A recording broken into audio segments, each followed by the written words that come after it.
We just got an email at 7 o'clock tonight, no more than 42 minutes ago.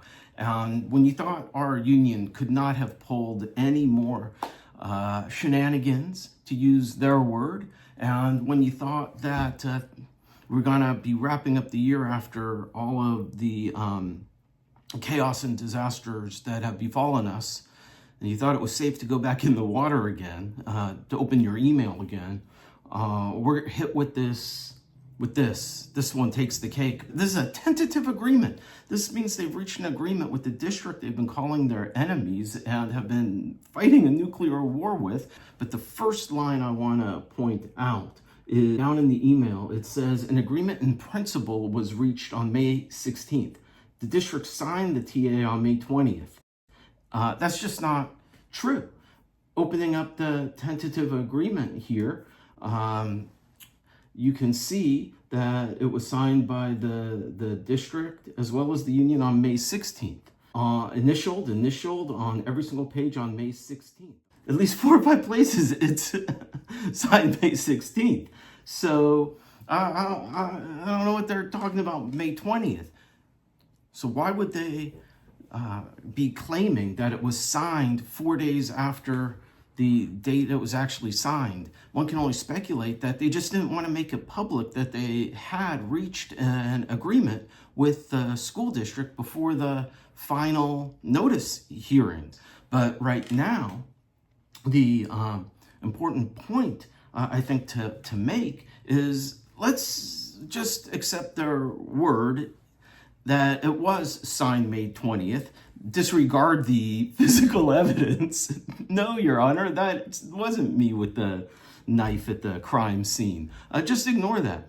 Even if it was an agreement in principle, what would prevent them from having revealed it to us at that point? Or why couldn't they say on May 16th, we've reached an agreement in principle? Unfortunately, it'll be a few days before we announce what it is. Why did they, there's nothing about an agreement in principle that requires the concealment of the agreement. It just does, and we also know that it was signed May 16th.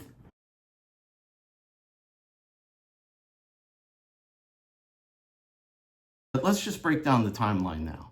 May 16th, tentative agreement is reached. No disclosure. May 19th, the final notice board meeting is held. And then May 20th, the board of SAEA approves the tentative agreement. Did the board know that there was an agreement in principle, or did that get sprung on them? Certainly, after the board meeting where the SAEA board approved it, it went to rep council. But this rep council meeting is suspiciously odd in and of itself. At that meeting, the month before, there was a debate about whether they should even cancel the May meeting because, well, we always cancel it. Nothing important happens. It's the end of the year, but they chose to still have it.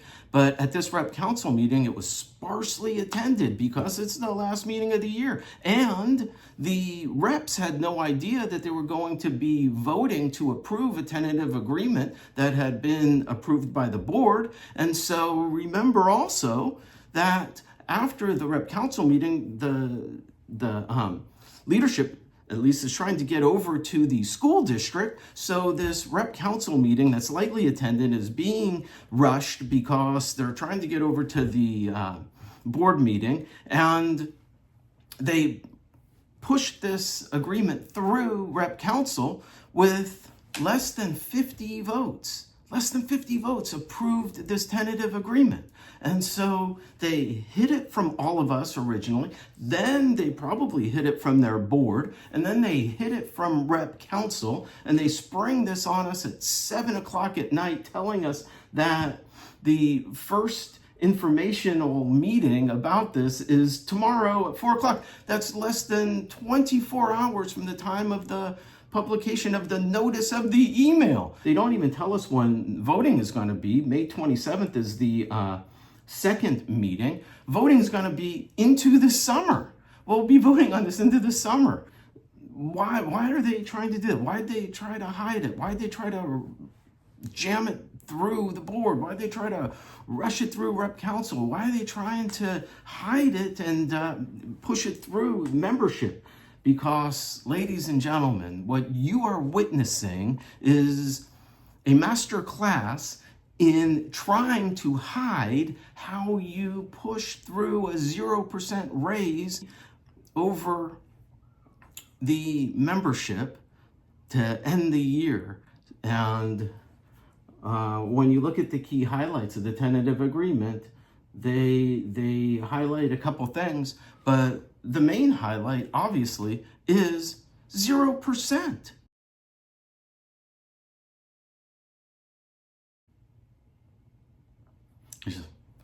I've just never seen anything like this.